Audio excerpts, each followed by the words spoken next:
नमस्कार। आज हम एक ऐसे संत के जीवन की कहानी को समझने जा रहे हैं जिन्होंने अपनी पूरी जिंदगी अपना सब कुछ भक्ति और सेवा के नाम कर दिया। प्रेमानंद जी महाराज। देखिए, ये सिर्फ एक कहानी नहीं है, बल्कि ये जिंदगी को देखने और जीने का एक नया नजरिया देती है। चलिए, सबसे पहले उनके संदेश की जो सबसे खास बात है उस पर आते हैं। उनकी पूरी फिलॉसफी, उनकी सारी बातें बस इसी एक लाइन में समा जाती हैं। ये इतना सरल है, लेकिन इसमें बहुत बहुत गहराई है। यही वो सेंटर पॉइंट है जिसके इर्द गिर्द उनकी हर सीख घूमती है। तो सवाल उठता है कि प्रेमानंद जी महाराज आखिर हैं कौन? अगर हम उन्हें सिर्फ एक धार्मिक गुरु की तरह देखेंगे तो शायद हम उनकी पूरी शख्सियत को समझ नहीं पाएंगे। असल में वो एक ऐसे गाइड हैं, एक ऐसे मार्गदर्शक जो हमें जिंदगी को एक बिल्कुल अलग एंगल से देखने के लिए इंस्पायर करते हैं। उनका पूरा जीवन बस दो मजबूत पिलर्स पर टिका है, भक्ति और सेवा। भक्ति यानी भगवान के लिए एक गहरा अटूट प्यार, और सेवा मतलब बिना किसी स्वार्थ के, बिना कुछ पाने की इच्छा के दूसरों के काम आना। वो यही सिखाते हैं कि ये दो रास्ते ही हमें सच्ची शांति और सुकून की तरफ ले जा सकते हैं। अच्छा, अब थोड़ा पीछे चलते हैं और उनकी यात्रा की शुरुआत को समझते हैं। ये कोई अचानक लिया गया फैसला नहीं था, बल्कि ये एक तरह की आध्यात्मिक पुकार थी जो बचपन से ही उन्हें अपनी तरफ खींच रही थी। यहाँ पर ना एक बहुत ही दिलचस्प तुलना दिखाई गई है। मतलब एक तरफ है दुनिया की दौड़, पैसा, नाम कमाना, चीजें इकट्ठी करना, और दूसरी तरफ है आत्मा की खोज। मतलब अंदर से शांति चाहिए, सच क्या है ये जानना है। ये वो कश्मकश है, वो उलझन है जो शायद हम में से बहुत से लोग अपनी जिंदगी में महसूस करते हैं, है ना? तो फिर वो मोड़ कब आया? वो पल कौन सा था जब उन्होंने दुनिया की इस दौड़ को छोड़कर अपनी आत्मा की आवाज को ही अपना रास्ता बना लिया? ये एक बहुत गहरी समझ का लम्हा था जिसने उनकी जिंदगी की दिशा ही पलट दी। तो सबसे जरूरी बात जो उन्हें समझ आई वो ये थी कि असली खुशी जो हमेशा टिकी रहे वो बाहर की चीजों से नहीं मिल सकती। और जैसे ही उन्हें यह एहसास हुआ, बस वही उनकी जिंदगी का टर्निंग पॉइंट बन गया।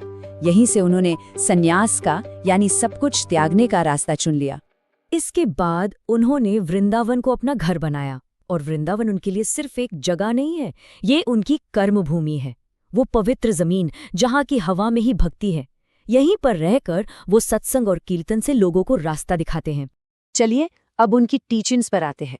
उनकी सबसे बड़ी खासियत पता है क्या है? वो अध्यात्म की बड़ी बड़ी गहरी बातों को इतने सिंपल तरीके से, इतनी आसानी से समझा देते हैं कि बात सीधे दिल में उतर जाती है। खासकर आज के समय में, जहां युवा, आप जानते हैं, स्ट्रेस, कंफ्यूजन और सोशल मीडिया के भटकाव से जूझ रहे हैं, उनके आसान से लगने वाले प्रवचन एक रोशनी की तरह काम करते हैं। वो मुश्किल से मुश्किल प्रॉब्लम का एकदम सीधा और प्रैक्टिकल हल बताते हैं, जिससे मन को सुकून मिलता है। अच्छा, तो उनकी जो पूरी सीख है उसे हम इन 3 सिंपल स्टेप्स में समझ सकते हैं। सबसे पहला, प्रभु का नाम जपना। ये ना एक एंकर की तरह है जो भटकते मन को एक जगह टिका देता है। दूसरा है विनम्रता और सेवा। मतलब मैं को थोड़ा पीछे रखकर दूसरों के काम आना। इससे क्या होता है, हमारा अहंकार कम होता है और हम लोगों से जुड़ते हैं। और तीसरा, जो कि शायद आज सबसे ज्यादा जरूरी है, वो है मन को शांत रखने की प्रैक्टिस करना। चाहे कुछ भी हो जाए, अपने मन को शांत रखना। अब बात करते हैं उनके प्रभाव की। तो देखिए, उनका असर सिर्फ उनके आश्रम तक ही सीमित नहीं है।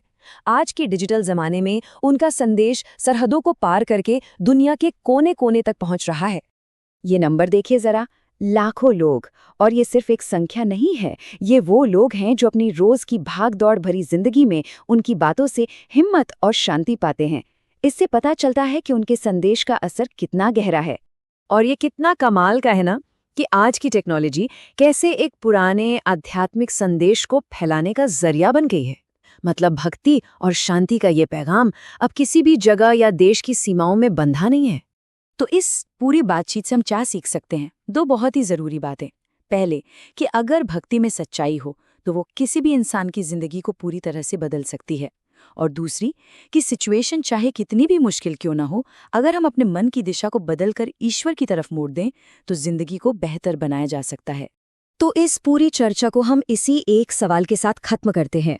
प्रेमानंद जी महाराज का जीवन हमें एक रास्ता तो दिखाता है, लेकिन ये एक ऐसा सवाल है जिसका जवाब हम सबको अपने अंदर भी खोजना है कि आखिर हमारे लिए सच्ची और हमेशा रहने वाली शांति का रास्ता क्या है।